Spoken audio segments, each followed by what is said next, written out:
Gente, vamos girar o assunto porque agora nós vamos bater um papo sobre futebol de verdade. Ô Vini, o que está acontecendo com o clube que mais pressionou pela volta do futebol em meio à pandemia, hein?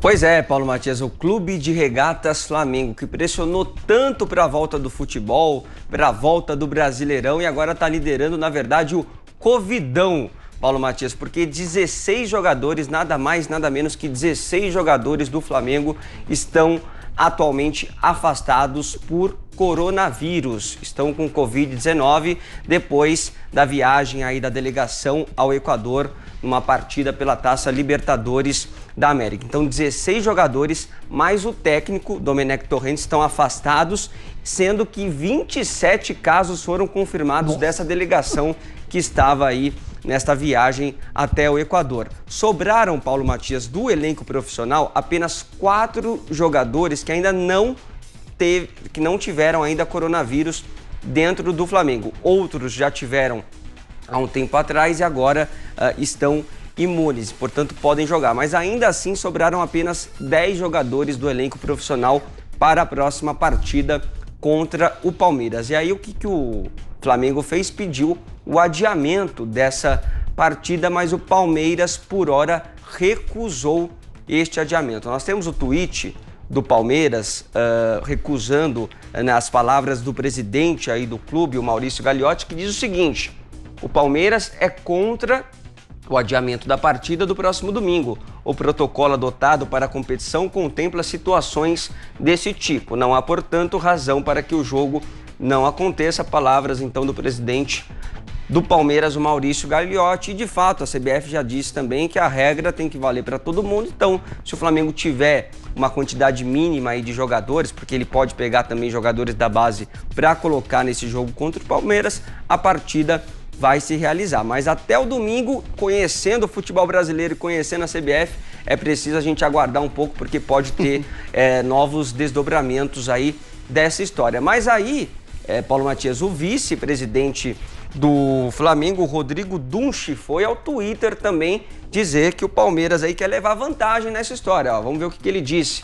Abre aspas aí para o vice do Flamengo. Não surpreende o Palmeiras ser contra o adiamento. Quer levar vantagem mesmo com risco pessoal. O que espero é que a CBF analise o tema de forma justa, pensando na saúde de todos e a situação excepcional, que foi uma viagem de 8 dias com intensidade de contato entre os atletas. São 16 contaminados por enquanto, mais treinador e médico. Essa não é uma simples questão desportiva, trata-se de uma questão de saúde pública, o resto é clubismo, fecha aspas aí para o vice do Flamengo. E aí o que acontece, Paulo Matias? Não é o primeiro caso, né, de um surto numa equipe de futebol. Logo no começo do Campeonato Brasileiro a gente teve também aquela partida entre São Paulo e Goiás, que quase foi adiada também, porque vários jogadores do Goiás foram contaminados, e sempre levanta essa discussão, né, se o futebol deveria mesmo ter voltado ou não, e se o futebol está banalizando ainda mais essa questão do coronavírus. No início do programa você leu o tweet que eu quero trazer de volta aqui para a discussão do Antônio Tabet, né, que já foi diretor de comunicação do Flamengo, o ator e roteirista Antônio Tabet, que diz o seguinte, ó: calma, gente, quando morrer um jogador ou um parente de jogador por Covid, federações, confederações, clubes e programas esportivos farão homenagens bem tocantes e promoverão uma hashtag indignada. Palavras aí de Antônio Tabet. Paulo Matias, o fato é que o protocolo que foi estipulado pela CBF entre clubes de futebol não está sendo seguido, né? Esses casos comprovam isso, e essa força também, né? 16 jogadores contaminados, 27 casos numa delegação, comprova também aí, atestam o poder de contaminação do coronavírus. Qual protocolo exatamente, Vini? Eles estipularam ali um protocolo que os jogadores deveriam ficar isolados, seriam testados constantemente. Parece que isso não vem ocorrendo. Muito bem. Adriles, esse caso específico do Flamengo é uma prova viva de que o retorno do futebol foi um erro? Eu vou pedir para você e para o Joel comentarem isso, um minutinho para cada um, que eu preciso ir para o intervalo comercial daqui a pouco, por favor. Não acho não. Acho que, por isso que eu perguntei para o Vini, se o protocolo não foi devidamente assistido, devidamente colocado, então o problema são dos clubes. não é da volta em si. Eu vou fazer uma comparação muito simples. Aqui na Jovem Pan a gente é testado a cada 2, 3 semanas, os casos são mínimos e quando são atestados os casos, com as medidas de distanciamento social, as pessoas ficam dentro de casa. É simples assim. É o que deveria acontecer no futebol. Mas é claro, você tem um contato físico maior, eles ficam em concentração. Quando um pega, é difícil que os outros não peguem. Quando eles são testados positivos, simplesmente devem ser afastados e com jogadores reserva, jogadores da base do jogo, devem ser substituídos. Eu acho que com as devidas medidas de distanciamento social, com os protocolos adotados, claro que é uma utopia, mas é uma utopia do possível, deve ser feita à medida do possível.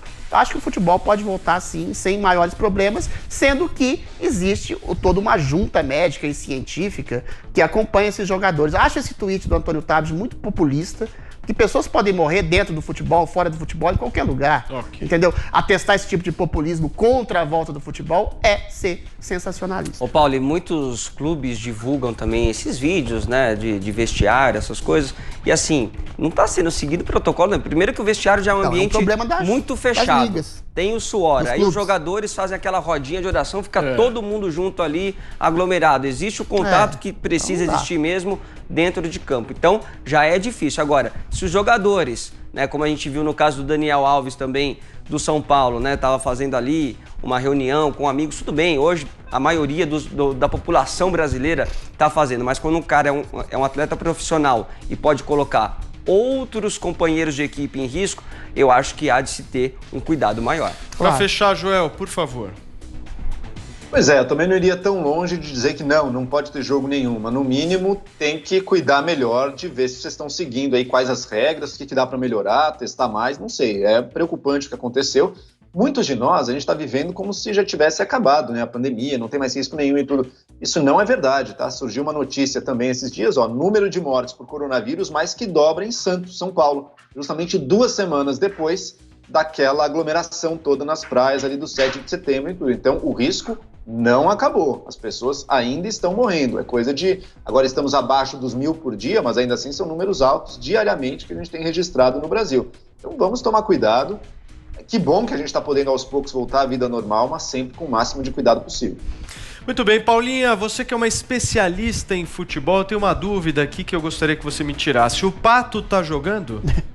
Eu não sei, estou um pouco desinformada, mas eu queria dar uma opinião a respeito dessa questão da contaminação, porque eu acho que não é só a respeito dos jogadores, né? E eu acho que é isso que a gente tem visto também, porque os jogadores não estão nessa idade aí de risco, são muito saudáveis, né? Tem porte atlético, como disse nosso presidente, mas tem as pessoas que circundam, né, esses jogadores. Então, quando um jogador se contamina, será que ele não está tendo contato com a família dele, com outras pessoas? Então, acho que o rastreio disso vai um pouco além do que só esse grupo de jogadores, né? Eles estão confinados, né? Não. Eles estão tendo contato com outras pessoas. Então, isso eu acho que passa a ser uma coisa muito séria. A gente tem visto aí pequenos casamentos, festas, mapeamentos que as pessoas têm feito da consequência disso quando as pessoas que se reuniram depois voltam para os seus lares, né? Agora tem uma coisa, hein, Paulo? O presidente do Flamengo, aí, o Rodolfo Landim, que tanto pressionou, foi em todos os programas de futebol pressionar para a volta do futebol, apresentou lá todo o plano com regras, limitações, enfim. Agora tem que jogar contra o Palmeiras, sim, senhor.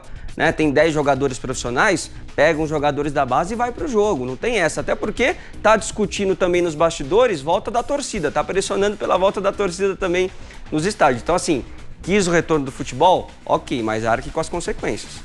Muito bem, enquanto isso nós continuamos com as nossas escolas fechadas e a gente aqui discutindo retorno de torcida. Esse é o nosso Brasilzão.